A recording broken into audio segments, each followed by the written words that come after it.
Bayangkan geng, di masa lalu langit berubah hitam, lautan menggila, gunung meledak dan menyisakan kehancuran. Tapi tak ada satupun suara sejarah yang benar-benar membicarakannya. Di Indonesia kita punya satu letusan yang jarang dibahas. Bukan tahun 1883, tapi 416 Masehi. Letusan Krakatau Purba. Sebuah bencana raksasa yang bisa saja merubah sejarah dunia, tapi dilupakan begitu saja. Apakah ini hanya legenda kuno atau justru bagian dari masa lalu kita yang dikubur dalam abu?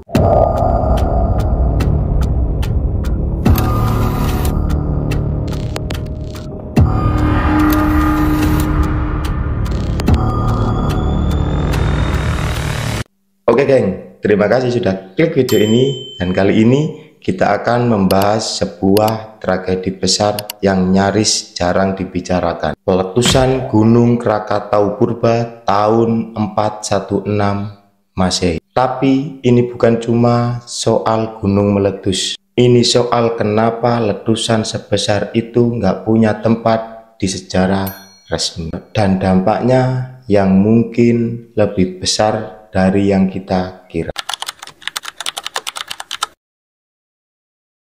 Sebelum kita bicara keletusan, kita harus tahu dulu nih, apa itu Krakatau? Krakatau adalah gunung berapi yang terletak di antara Pulau Jawa dan Sumatera.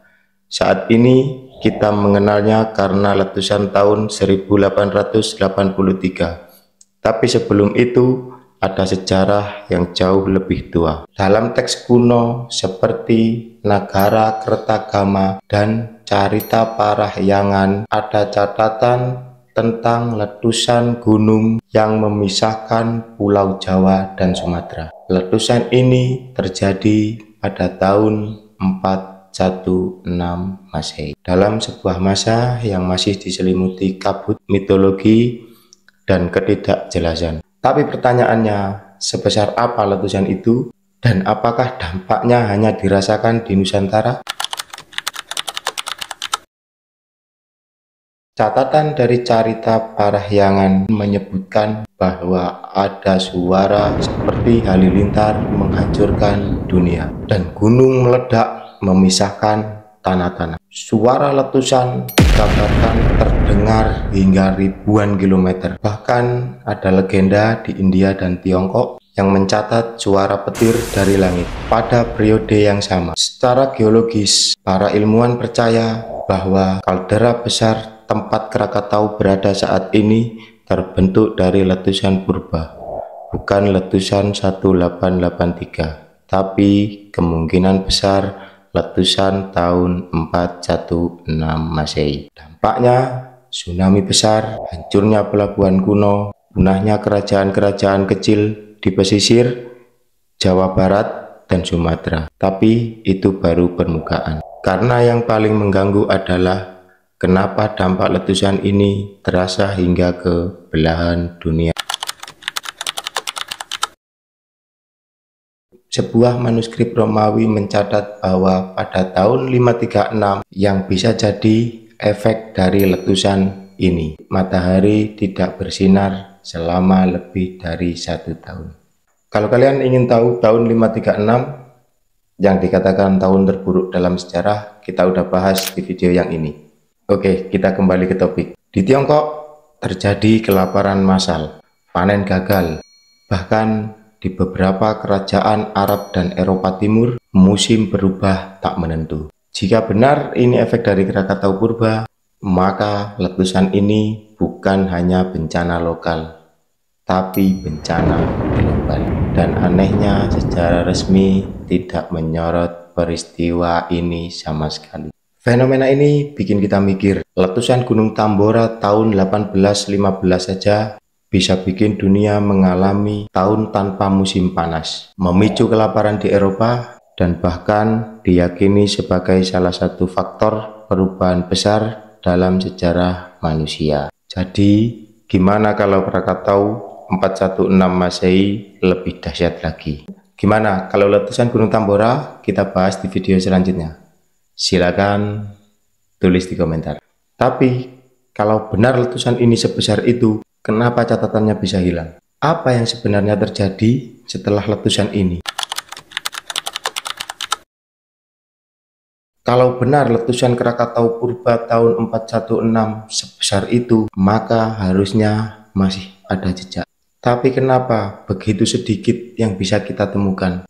Jejaknya ternyata bukan di sejarah mainstream, tapi budaya, mitos, dan legenda. Di Jawa Barat ada legenda gunung yang hilang setelah meledak dan menciptakan selat. Di Sumatera ada cerita rakyat tentang laut yang mendadak datang dan memisahkan tanah. Bahkan kalau kita melihat ke budaya Sunda Wiwitan, ada ingatan kolektif tentang masa kegelapan besar yang membuat langit merah selama berhari-hari. Secara geologi, Pulau Rakata adalah sisa dari letusan 1883, menyimpan formasi batuan yang jauh lebih tua.